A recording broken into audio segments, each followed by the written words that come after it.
Hello मेरे प्यारे बच्चों, हम लोग बात करने वाले हैं क्वेश्चन नंबर 3.28 की। क्वेश्चन में कह रहे हैं increasing order of reactivity among group 1 element is this and whereas the among group 17 element is this, explain Y.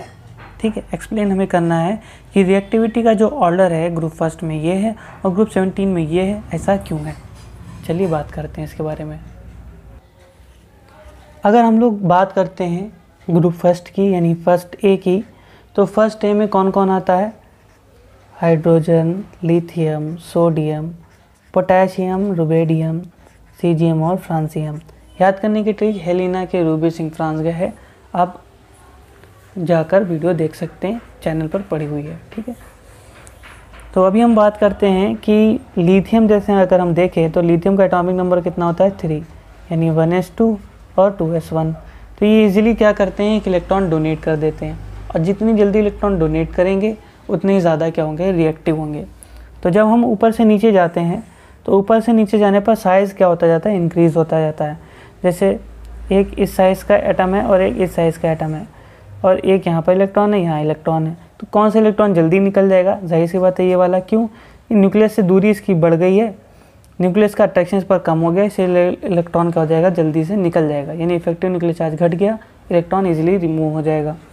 और जो अमाउंट ऑफ एनर्जी लगती है इलेक्ट्रॉन को निकालने के लिए आइसोलेटेड गैसेस एटम में, उसे हम लोग क्या बोलते हैं? Ionization energy. यानी दूसरे शब्दों में अगर कहे जाएँ कि ऊपर से नीचे जाने पर आयनाइजेशन एनर्जी क्या हो जाएगी? डिक्रीज़ होती जाएगी। जब आयनाइजेशन एनर्जी डिक्रीज़ हो जाएगी तो इलेक्ट्रॉन इजीली रिमूव हो जाएगा और रिएक्टिविटी क्या हो जाएगी? इंक्रीज़ हो जाएगी। इसलिए फर्स्ट ए ग्रुप में अगर हम ऊपर से नीचे जाते हैं, रिएक्टिविटी का ऑर्डर क्या होता है? कुछ इस तरीके से हमें रिएक्टिविटी का ऑर्डर दिखाई देता है। ये यहाँ से यहाँ तक जाने में रिएक्टिविटी क्या होती जाती है? इंक्रीज़ होती जाती है। ठीक है, रिएक्टिविटी इंक्रीज है। जबकि अगर हम बात करें हैलोजेंस की, तो हैलोजेंस में देखिए क्या होता है। हैलोजेंस रखे गए हैं 7th ए में।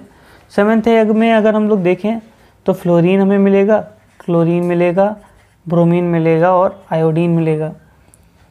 तो इनके आउटर शेल में कितने इलेक्ट्रॉन होते हैं? इनके आउटर शेल में इलेक्ट्रॉन होते हैं 7। जैसे फ्लोरीन देखिए 1s2, 2s2 और 2p5।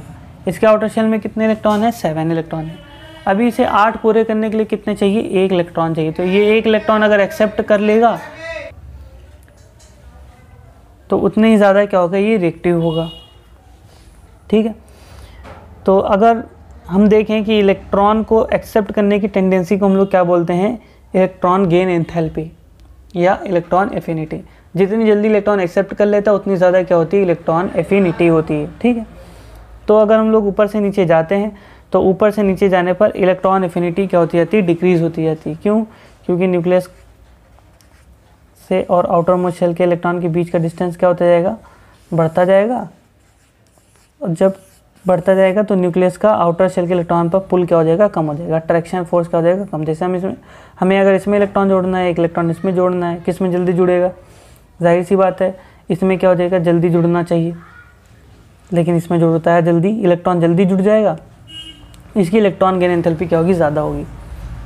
फ्लोरीन के केस में हम जानते हैं फ्लोरीन का साइज़ छोटा होता है, इसीलिए इलेक्ट्रॉन जब जोड़ने आते हैं इलेक्ट्रॉन के बीच रिपल्शन लगता है, इलेक्ट्रॉन आसानी से नहीं जुड़ता है, इसीलिए इसकी इलेक्ट्रॉन एफिनिटी क्या होती है? कम होती है। तो इलेक्ट्रॉन एफिनिटी सबसे ज़्यादा होती है क्लोरीन की, और फ्लोरीन की क्या होती है? कम होती है। ठीक है, तो इलेक्ट्रॉन एफिनिटी सबसे ज़्यादा किसकी होगी?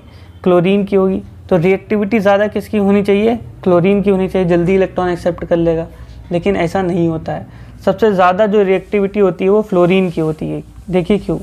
अगर हम फ्लोरीन के बीच बॉन्ड देखें, फ्लोरीन के बीच, तो इनका साइज़ बहुत छोटा होता है। साइज़ छोटे होने की वजह से इलेक्ट्रॉन के बीच जो रिपल्शन लग रहा है वो बहुत ज़्यादा होगा।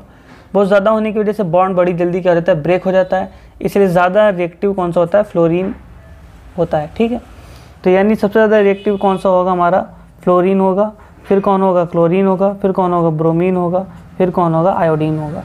ये 3 की रिएक्टिविटी हम समझा सकते हैं इलेक्ट्रॉन एफिनिटी के आधार पर, यानी इलेक्ट्रॉन गेन एंथैल्पी के आधार पर। यहाँ से यहाँ जाने पर इलेक्ट्रॉन गेन एंथैल्पी डिक्रीज़ हो रही है, इसीलिए सबसे ज़्यादा इलेक्ट्रॉन गेन एंथैल्पी होगी क्लोरीन की, सबसे ज़्यादा रिएक्टिव कौन है? क्लोरीन। जबकि फ्लोरीन की रिएक्टिविटी हम समझा सकते हैं बॉन्ड डिसोसिएशन एनर्जी के आधार पर।